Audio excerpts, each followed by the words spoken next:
शादी के बारे में कहा जाता है कि वो किसी की भी ज़िंदगी का सबसे बड़ा दिन होता है और उसके बाद उसकी दुनिया जो है ना और ज़िंदगी तब्दील होकर रह जाती है। और फिर इसीलिए हमें नज़र आता है कि मेहंदी, माइयों, बारात, वलीमा, शलीमा और अब पता नहीं कौन कौन से नए जो फंक्शंस हैं ना वो भी ऐड हो चुके हैं इस लिस्ट के अंदर।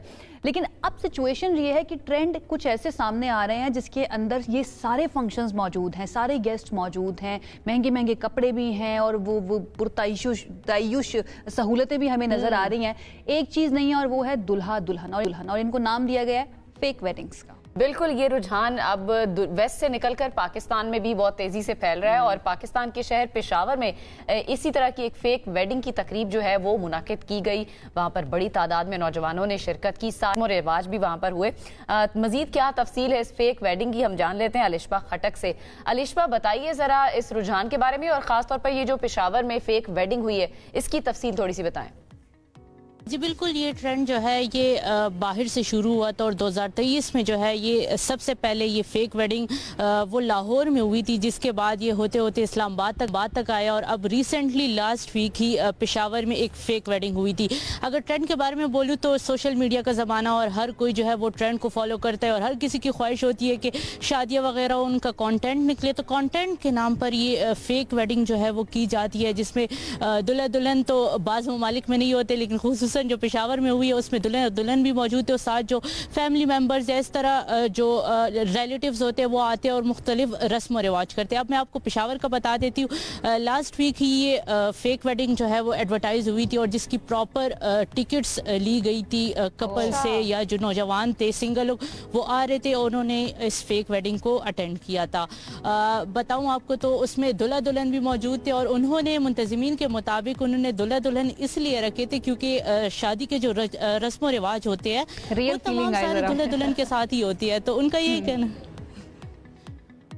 कहना है कि वेडिंग में जो है वो दुल्हा दुल्हन का होना ज़रूरी है। और वो लोग रस्म और रिवाज जैसे दूध पिलाई होती है या जूता चुपाई होती है वो कर रहे थे उसी टाइम, और उसी टाइम जो है वो पुलिस आई है और उधर उन्होंने छापा मारा है। पुलिस से भी हमारी इस बारे में बात हुई तो उनका यही कहना था कि ये एक निजी तकरीब थी जिसकी NOC नहीं ली गई थी और उनके जो मैनेजर थे उनको हिरासत में लिया, लेकिन सोशल मीडिया पर काफ़ी ये ट्रेंड में रही और लोगों ने इसको तनकीद का निशाना बनाया। खैबर पख्तूनख्वा में कल्चर जो है वो बहुत ज़्यादा रहते हैं, ख़ास तौर पर पेशावर में मुख्तलिफ एरियाज़ के लोग आके यहाँ पर रहते हैं, तो पश्तून जो हमारा कल्चर है वो बिल्कुल डिफरेंट है बाकी जो एरियाज़ के लोग। तो ये एक नई चीज़ होगी ना, तो पुलिस ने अब समझ नहीं आई होगी कि अगर कोई मुकदमा दर्ज करना है तो किस कानून के तहत करना है, क्योंकि ऐसी तो कोई प्रोविजन राइट नाउ मौजूद ही नहीं है। तो फिर जो डिप्टी कमिश्नर थे उनका मौक़िफ़ क्या आया इस सारे मामले के ऊपर? डिप्टी कमिश्नर की जानिब से ये बोला गया था कि निजी तकारीब पार्टीज वगैरह तो ये कर सकते हैं, इसके तहत कोई मुकदमा नहीं होता, लेकिन चूंकि उसकी NOC लेनी पड़ती है।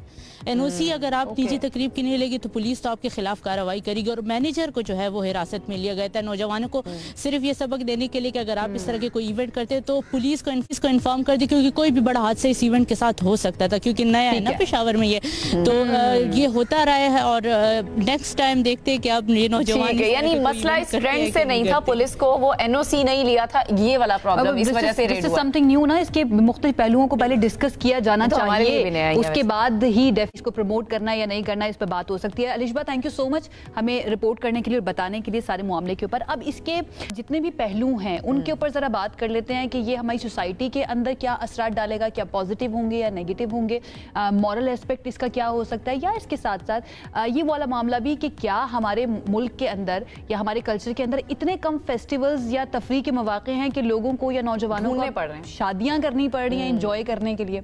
ये जान लेते हैं। हमारे साथ मौजूद हैं डॉक्टर सुहेल मलिक साहब, जो कि असिस्टेंट प्रोफेसर सोशियोलॉजी हैं इंटरनेशनल इस्लामिक यूनिवर्सिटी के अंदर, और आज उन्होंने हमें वक्त दिया है तो उनसे जरा इस बारे में जानते हैं। अस्सलाम वालेकुम। वालेकुम अस्सलाम, thank you for having me. Glad to have you on the show. सबसे पहले तो ये बताइए, आपने जब ये सुना इस फेक वेडिंग के बारे में, व्हाट डिड यू थिंक? मेरे जहन में एज अ सोशियोलॉजिस्ट बेशुमार सवाल आता है। सबसे पहले तो इसकी रीजंस क्या हैं, क्यों नौजवान इस तरफ राग़िब हो रहे हैं। दूसरी इंपॉर्टेंट चीज़ कि इसके रिपरकशंस क्या होंगे, मॉरल, सोशल, कल्चरल। और इवन साइकोलॉजिकल। Very true. अगर ऐसी मॉरल कन्फ्यूजन क्रिएट होती है यूथ के अंदर और उनके अंदर आइडेंटिटी क्राइसिस मजीद बढ़ता है, जो कि ऑलरेडी एग्जिस्ट कर रहा है, तो इससे कॉग्निटिव डिसोनेंस आएगी जो कि उनकी मेंटल हेल्थ और वेलबीइंग को नेगेटिवली इम्पैक्ट करेगी। तो मेरा ख्याल है हमें इस हवाले से बहुत सीरियसली सोचना होगा कि नौजवान क्यों जो सेक्रेट सोशल इंस्टीट्यूशंस हैं उनको चैलेंज करने को नॉर्मलाइज करते जा रहे हैं। लाइक शादी, मतलब एक इंडिविजुअल सारी ज़िंदगी वेट करता है और ये उसका एक प्राइम इवेंट होता है लाइफ का, और अगर आप उसको नॉर्मलाइज कर देंगे कि वो फेक भी हो सकता है, तो उसके काफ़ी मल्टी फैसेटेड रिपरकशंस हो सकते हैं। फिर इसके अलावा जो ग्लोबल डिजिटल एक रेवोल्यूशन हमारे सामने है, उसने रैपिड सोशल ट्रांसफॉर्मेशन लेके आया वो, तो उसकी किन किन एस्पेक्ट्स में वो इन्फ्लुएंस कर सकता है हमारी सोसाइटी को, सोशल साइंटिस्ट को इस पे और डॉक्टर साहब मुझे ऐसा लगता है कि ये जो चेंज जिनकी हम बात कर रहे हैं ये इतना तेजी से हो रहा है कि we are not able to catch up with it, कि हम इससे ना वो फॉलो अप नहीं कर पा रहे हैं कि अभी हमने ये सीखना शुरू किया था तो कोई नई चीज़ आ गई है, अब हम उसके पीछे लग गए हैं, तो वो ट्रेंड फॉलोअर हम बन चुके हैं। अच्छा, कुछ लोग ऐसे भी होते हैं जो कहते हैं कि भैया बच्चों ने एंजॉय कर लिया तो क्या ही हो गया, तो हम फौरन से ना उसको अंडर द कार्पेट उस मामले को कर देते हैं। इस तरह से कर देना इस तरह के मामलात के जिसके आगे जाके बहुत ज़्यादा असरात हो सकते हैं, इस रवैये को आप कैसे देखते हैं? मेरा ख्याल है ऑलरेडी हम बेशुमार कल्चरल चीज़ों को कमोडिफाई कर चुके हैं, वो कमोडिटी बन चुके हैं। मतलब पाकिस्तान में अगर हम वेडिंग फेस्टिवल्स के हवाले से इसकी पॉलिटिकल इकॉनमी देखें तो तकरीबन 900 अरब रुपए सालाना हम खर्च करते हैं, जो कि $3 बिलियन के करीब बनता है। तो हम इतना एक्स्ट्रा वेगेंट हमारी वेडिंग्स होती हैं, बेचारे पेरेंट्स सारी ज़िंदगी की सेविंग अपनी बच्चियों की शादियों पे, बच्चों की शादियों पे लगाते हैं। तो ऑलरेडी एक ह्यूज कंज्यूमरिज्म इसके साथ अटैच हो चुका है। तो अगर हम इसको ऑलरेडी उसको कंट्रोल करने की कोशिश कर रहे हैं। एग्जैक्टली। आगे जाके मेरा ख्याल है इस हवाले से ये बात हो सकती है कि इसके सॉल्यूशंस क्या हैं, कि हम किस तरह एक इक्विलिब्रियम कायम रखें कि अगर आपने इस तरह का इवेंट करना है और इस सेरेमनी को एक फेस्टिवल के तौर पे लेके आना है और आप एंजॉय करना चाहते हैं, तो why don't you invite those who are underprivileged, vulnerable and marginalised communities, जो कि वैसे शादी अफोर्ड करना उनके लिए मुश्किल है। बिल्कुल ऐसे ही तो आप ये तो ज्यादातर जो इनका मौकफ था इन बच्चों का, इन स्टूडेंट्स का, वो ये कह रहे हैं कि हम कल्चर को फरोग देने के लिए कर रहे हैं, लेकिन असल में तो वो जिस तरह हमारी नुमाइंदा बता रही थी, सोशल मीडिया रील्स, आपको कंटेंट बनाना है और हर दूसरा बंदा कंटेंट क्रिएटर है, तो सोशल मीडिया पर डालने के लिए तो ये कंटेंट बनाने का भी एक जरिया जो है वो बन चुका है। कहीं ना कहीं पेरेंट्स भी जाहिर है इन बच्चों के इनको सपोर्ट कर रहे होंगे, घर ये बता के आए होंगे, तो उनकी सपोर्ट भी तो कहीं ना कहीं मिल रही है ना हमारी बड़ी जनरेशन की। I doubt it. मेरा ये ख्याल है कि जो आज का बच्चा है वो पेरेंट्स के साथ निगोशिएट करता है, कुछ चीज़ें वो पेरेंट्स की मानता है, कुछ नहीं मानता। तो पेरेंट्स भी, उनको पता है they are in very sensitive position nowadays कि वो सारी चीज़ों को, बच्चों की ख्वाहिशात को डिक्लाइन भी नहीं कर सकते आज के पेरेंट्स। और अनफॉर्चुनेटली मैं सबकी बात नहीं कर रहा, लेकिन जो सोसाइटल पैटर्न नज़र आ रहा है कि पेरेंट्स बच्चों को टाइम आज कितना दे पा रहे हैं, जो हमारे यहाँ मुआशी हालात हैं, जो लोगों की लाइफ में मसरूफियत बढ़ चुकी है, मोबाइल फ़ोन का इस्तेमाल बहुत बढ़ चुका है, तो बच्चों का, इवन ग्रैंड पेरेंट्स का अपने ग्रैंड चिल्ड्रन के साथ आपको टाइम जो कंज्यूम करना है, स्पेंड करना है, वो बहुत डिक्लाइन हो चुका है। उसका नतीजा क्या निकला? उसका नतीजा जो आपकी कल्चरल ट्रांसमिशन थी, वैल्यूज़ की ट्रांसमिशन थी, वो स्क्वीज़ होती जा रही है।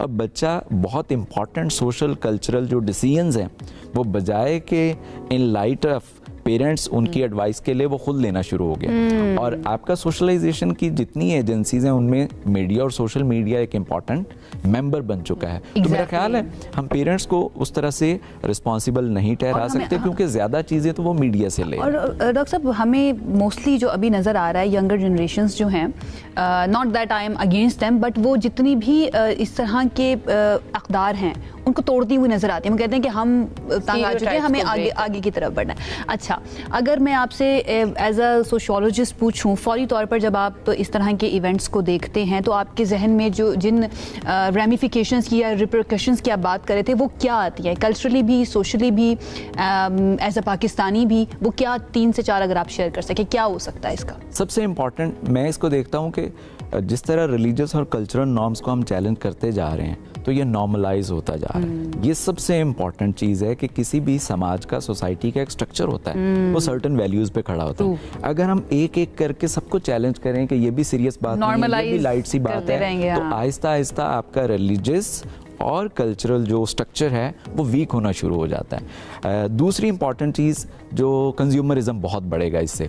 ऑलरेडी हमारी सोसाइटी मटीरियलिस्टिक और कंज्यूमरिस्ट होती जा रही है, तो इन चीज़ों से बूस्ट मिलेगा कि हर इंडिविजुअल चाहेगा कि वो उस लेवल की। ऑलरेडी हम इस पे बात करते हैं, भाई इतने पैसे खर्च नहीं, असल शादी पर भी नहीं होने चाहिए। हमने बाकायदा सेगमेंट भी किया कि इतना ज्यादा खर्चा पेरेंट्स पे बढ़ना। यस और नो की अगर बात करें, होना चाहिए ये या नहीं होना चाहिए, यस और no? It's very difficult to say yes और नो। एक्चुअली मैं ये समझता हूँ कि इसका सोल्यूशन ये हो सकता है कि कोई ऐसा मैकेनिज्म कोई दरमियाना रास्ता निकाल लिया जाए। एग्जैक्टली कोई दरमियाना रास्ता हो सकता है कि उसके अंदर आप उन लोगों को जो ऑलरेडी मैंने जैसे मेंशन किया मार्जिनलाइज्ड कम्युनिटीज को लेके आए, तो शायद ये एक बेहतर चीज हो सकती है। मुझे ऐसा लगता है एक शादी जो है ना वो मुकम्मल ही तब होती है जब फुप्पो का स्टांस भी आ रहा हो, जब खाला और फुप्पो की आपस में लग भी रही हो, कोई थोड़ा सा मुंह बना के भी बैठा हो, तो वो सब चीजें जो है ना हमारी शादी का कल्चर का हिस्सा बनी है। लेकिन बहुत बहुत शुक्रिया डॉक्टर साहब, बहुत अच्छे तरीके से आपने एक्सप्लेन किया। थैंक यू सो मच हमें ज्वाइन करने के लिए।